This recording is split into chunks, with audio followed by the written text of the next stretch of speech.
पिछले एपिसोड में हमने दो महान योद्धाओं भीम और अर्जुन का जन्म देखा। राजा पांडु अपने राज्य के भविष्य को लेकर चिंतित थे, इसलिए उन्होंने शक्तिशाली देवताओं का आशीर्वाद मांगा ताकि उनके पुत्र किसी भी चुनौती का सामना करने के लिए पर्याप्त रूप से मजबूत हो सकें। भीम जो 1000 हाथियों की शक्ति के साथ जन्मे थे और अर्जुन जो अपने अद्वितीय वीरता के लिए जाने जाते थे, अपनी विरासत की रक्षा के लिए पैदा हुए थे। हालांकि त्रासदी तब हुई जब राजा पांडु अपनी इच्छाओं से घिरकर उस श्राप को भूल गए जो उन्हें बांधता था और उनकी असमय मृत्यु हो गई।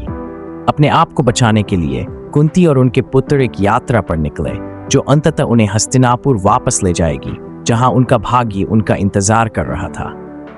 हस्तिनापुर का राज्य कुंती और उनके पुत्रों पांडवों की वापसी से उत्सव से जीवित था। लोगों ने खुशी मनाई क्योंकि उन्हें राजा पांडु के स्वर्णिम दिनों की याद आई। उनके पुत्रों की वापसी ने उनके दिलों में आशा भर दी और उन्हें विश्वास था कि हस्तिनापुर का भविष्य एक बार फिर उज्जवल है। हालांकि उत्सव की भीड़ के बीच एक दिल ईर्ष्या से भरा हुआ था। दुर्योधन, कौरवों का सबसे बड़ा। दुर्योधन ने जलन से देखा कि पांडवों का खुली बाहों से स्वागत किया जा रहा था। वह महसूस कर सकता था कि लोग उनके चचेरे भाइयों के प्रति कितना प्रेम करते हैं, विशेष रूप से भीम और अर्जुन के प्रति जो ताकत और वीरता का प्रतीक थे। दुर्योधन की महत्वाकांक्षाएं, उसकी ये धारणा कि वह सिंहासन का सही उत्तराधिकारी था, अब खतरे में थी। पांडवों के प्रति आदर सिंहासन के रास्ते में एक स्पष्ट बाधा बन गई। दुर्योधन की व्यथा को देखकर उसका मामा शकुनी धीरे से उसके पास आया। हमेशा की तरह चालाक शकुनी ने दुर्योधन के घृणा को और भड़काने वाले शब्द फुसफुसाए। लोग अभी पांडवों से प्रेम कर सकते हैं, लेकिन यदि तुम सबसे बड़े खतरे को पहले हटा दो तो वे तुम्हारे प्रति वफादार हो जाएंगे, उसने कहा। शकुनी को पता था कि उसे किसे निशाना बनाना है। भीम पांडवों में सबसे मजबूत था, एक विशालकाय आदमी जिसकी शारीरिक शक्ति अद्वितीय थी। उसके बिना बाकी को हराना काफी आसान होगा। इस खतरे से छुटकारा पाने का निश्चय करते हुए दुर्योधन ने शकुनी के साथ एक खतरनाक योजना बनाई। उन्होंने भीम को जहर देने और इसे एक दुर्घटना जैसा दिखाने का निर्णय लिया। मौका एक उत्सव के दौरान आया। दुर्योधन ने मित्रता का दिखावा करते हुए भीम को एक विशेष पेय पेश किया, दावा करते हुए कि यह स्वर्गीय गाय कामधेनु के दूध से बना था, जो अपने अनूठे स्वाद और शक्ति के लिए जाना जाता था। अपने चचेरे भाई पर भरोसा करते हुए भीम ने एक घूंट में पेय पी लिया, ये जाने बिना कि इसमें घातक जहर मिला हुआ था। कुछ ही क्षणों में जहर का असर होने लगा। भीम को अपने शरीर में कमजोरी महसूस हुई। उसकी दृष्टि धुंधली होने लगी। उसे पहले कि वह कुछ समझ पाता, वह गिर पड़ा। दुर्योधन और शकुनी ने जल्दी से काम किया। भीम को घसीटते हुए एक गहरे गड्ढे के किनारे ले गए, जिसमें विषैले सांप भरे हुए थे। उन्होंने उसे गड्ढे में फेंक दिया, आश्वस्त थे कि जहर और सांप के काटने के बीच भीम जरूर मर जाएगा। अपनी विश्वासघात से संतुष्ट दुर्योधन और शकुनी चले गए, ये सुनिश्चित करते हुए कि भीम रात से पहले नहीं बचेगा। लेकिन उन्होंने जो अनुमान नहीं लगाया था वह भीम की नसों में बहती हुई शक्ति और संकल्प था। जैसे ही सांपों का विष उसके शरीर में समाने लगा, एक अजीब घटना घटी। जहर के आगे झुकने के बजाय भीम का शरीर उसे अवशोषित करने लगा। सांप का विष दुर्योधन द्वारा दिए गए जहर का प्रतिरोधी बन गया। धीरे धीरे भीम की शक्ति वापस आ गई। उसकी आंखें क्रोध और शक्ति से भर गईं। एक ही झटके में उसने उन रस्सियों को तोड़ दिया जो उसे बांध रही थीं, और उसने अपने विशाल हाथों से चारों ओर के सांपों को कुचलना शुरू कर दिया। शेष सांप डर के मारे दूर भाग गए। गड्ढे से बचने की खोज में भीम ने एक गुप्त मार्ग खोजा जो नागलोक की रहस्यमयी भूमि की ओर ले गया, जो सांपों का राज्य था।